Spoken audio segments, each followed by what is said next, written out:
রাধে রাধে রাধে রাধে মাতাজিরা প্রভুজিরা সবাইকে আরেকবার রাধে রাধে বলি। জয় শ্রী রাধে।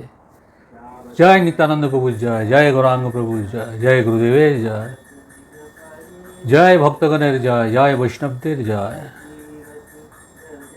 রাধে রাধে। আজ একটা অন্য চরিত্রের কথা বলবো। শ্রী বিজয় কৃষ্ণ গোস্বামী, বিরাট বড় নাম বৈষ্ণবদের কাছে। এনার জন্ম 1841 সালে হয়েছিল।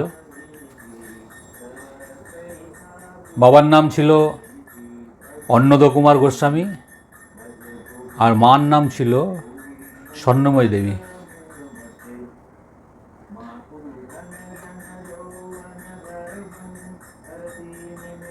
বিচিত্র জীবন আর বৈষ্ণব ধর্মের প্রতি অদ্ভুত নিষ্ঠা। সে সময়টা ছিল ব্রিটিশদের, আর হিন্দু ধর্ম তখন নিচের দিকে যাচ্ছে। খ্রিস্টান ধর্মর প্রভাবে যারাই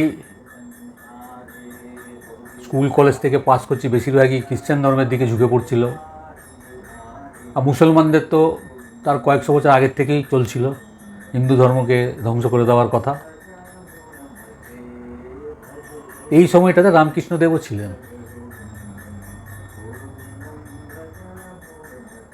বিজয় গোস্বামীর সাথে রামকৃষ্ণদেবেরও দেখা হয়েছিল, তরুণলোক গোস্বামীর দেখা হয়েছিল, অনেক মহাত্মাদের সাথে দেখা হয়েছিল।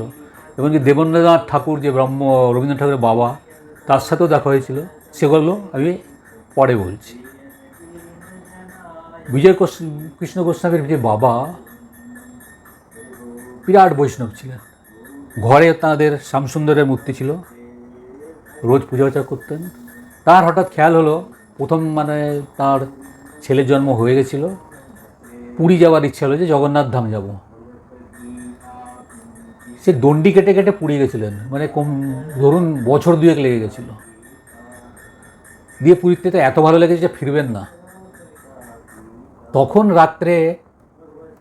এক রাত্রে স্বয়ং জগন্নাথদেব স্বপ্নে এসে বললেন যে তুমি বাড়ি ফিরে যাও, আমি তোমার বাড়িতে সন্তান হয়ে আসব। এর পরের ঘটনা নেক্সট এপিসোডে বলছি। রাধে রাধে রাধে রাধে রাধে রাধে।